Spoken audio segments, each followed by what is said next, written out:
नमस्कार।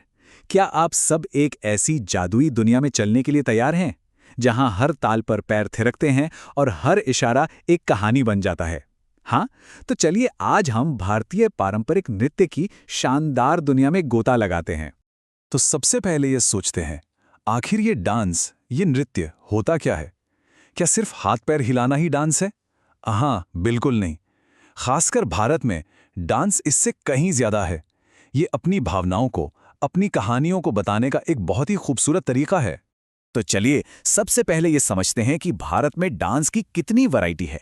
हम पारंपरिक डांस के मुख्य प्रकारों को जानेंगे और देखेंगे कि वो एक दूसरे से कितने अलग और कितने अनोखे हैं। देखिए, भारत में डांस के दो मुख्य परिवार हैं। एक है शास्त्रीय नृत्य यानी क्लासिकल डांस और दूसरा है लोक नृत्य यानी फोक डांस। अब शास्त्रीय नृत्य को समझिए एक बहुत ही अनुशासित छात्र की तरह, जो सभी नियमों को मानता है और अक्सर देवी देवताओं की कहानियां सुनाता है। वहीं लोक नृत्य गांव के मेले जैसा है, एकदम जिंदा दिल। ये लोगों की रोजमर्रा की जिंदगी, फसल कटाई और त्योहारों का जश्न है। ये ज्यादा आजाद और दिल से किया जाता है।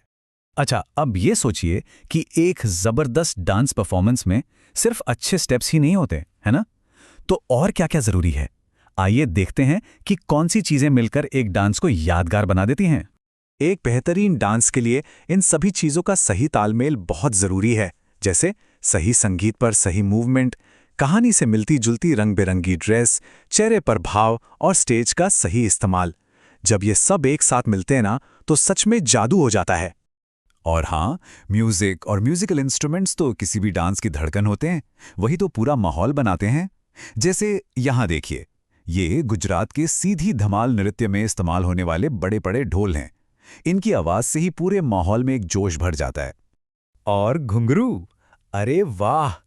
ये सिर्फ पैरों में पहनने वाले गहने नहीं हैं, बल्कि ये खुद एक म्यूजिकल इंस्ट्रूमेंट हैं। डांसर के हर कदम पर इनकी छम-छम की आवाज संगीत में एक अलग ही रंग भर देती है और लय बनाए रखने में मदद करती है। तो अब तक हमने काफी कुछ जान लिया, अब कुछ करने का समय है। तैयार है अपनी क्रिएटिविटी दिखाने के लिए? चलिए देखते हैं कि हम सब मिलकर अपना एक छोटा सा परफॉर्मेंस कैसे तैयार कर सकते हैं। हमारी पहली एक्टिविटी है, अपने इलाके के किसी एक पारंपरिक डांस के बारे में पता लगाइए।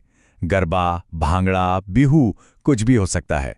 फिर उसके लिए एक बढ़िया सा गाना चुनिए जिस पर डांस करने में मजा आए। दूसरी एक्टिविटी में हम अपने डांस के लिए प्रॉप्स और गहने बनाएंगे। ये बहुत मजेदार होने वाला है। अपने ग्रुप में बैठकर आइडियाज डिस्कस करिए कि क्या बनाना है।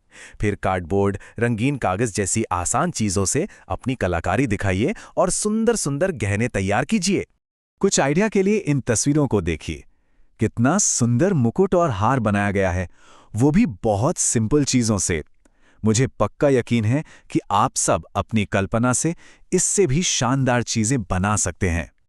एक और बात, परफॉर्मेंस की तैयारी में स्टेज को मत भूलिएगा। सोचिए कि प्रॉप्स को कहाँ रखना है ताकि डांस में कोई रुकावट ना आए।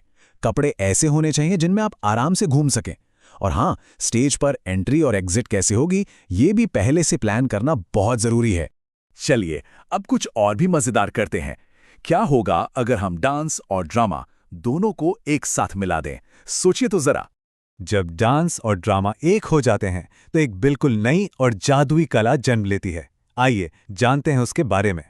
जब डांस और ड्रामा मिलते हैं तो उसे कहते हैं नृत्य नाटिका या नाट्य। इसमें कलाकार नाचते नाचते एक पूरी कहानी सुनाते हैं। वो अपने शरीर और हाथ के इशारों का इस्तेमाल करते हैं, जिन्हें हस्त मुद्रा कहते हैं। जैसे कमल का फूल दिखाने के लिए एक खास तरह का इशारा करना। एक अच्छी नृत्य नाटिका के लिए 3 बातें बहुत जरूरी हैं। पहला है समन्वय, मतलब सभी कलाकार एक ताल में नाचें। दूसरा है अभिव्यक्ति, यानी उनके चेहरे से कहानी के इमोशंस दिखने चाहिए। और तीसरा है सहयोग, मतलब पूरी टीम को एक साथ मिलकर काम करना होगा। जैसा कि आप देख सकते हैं, टीम वर्क सबसे जरूरी है। जब सभी कलाकार एक साथ, एक लय में, एक होकर चलते हैं, तभी परफॉर्मेंस में जान आती है और वो देखने में सुंदर लगता है। तो अब आपकी बारी है। क्या आप सब अपनी खुद की एक नृत्य नाटिका बनाने के लिए तैयार हैं? चलिए अपनी कल्पना को पंख लगाते हैं और एक कहानी को स्टेज पर जिंदा करते हैं। अपनी नृत्य नाटिका बनाना बहुत आसान है। बस इन स्टेप्स को फॉलो कीजिए। सबसे पहले एक अच्छी कहानी चुनिए जिसमें कोई मैसेज हो। फिर उसके लिए छोटे छोटे डायलॉग्स लिखिए। अपने दोस्तों के साथ मिलकर कैरेक्टर्स और कॉस्ट्यूम तय कीजिए। और सबसे ज़रूरी, खूब प्रैक्टिस कीजिए। अगर आप सोच रहे हैं कि कहानी किस टॉपिक पर हो, तो यहाँ कुछ आइडियाज़ हैं। आप पानी बचाने पर, प्लास्टिक का इस्तेमाल ना करने पर या पढ़ाई के महत्व जैसे ज़रूरी विषयों पर एक छोटी सी नृत्य नाटिका बना सकते हैं। और एक बात हमेशा याद रखिएगा, सफलता का सबसे बड़ा राज क्या है? वो है अभ्यास, अभ्यास और बस अभ्यास। जितनी ज़्यादा प्रैक्टिस होगी, परफॉर्मेंस उतना ही शानदार होगा। तो लग जाइए तैयारी में। डांस की ये खूबसूरत कला हमारी अनमोल धरोहर है। इसे जिंदा रखना और आगे बढ़ाना हम सबकी जिम्मेदारी है, ताकि आने वाली पीढ़ियां भी इसका मजा ले सकें। तो अब मैं आपको इसी सवाल के साथ छोड़कर जा रहा हूं। आपका डांस कौन सी कहानी कहेगा?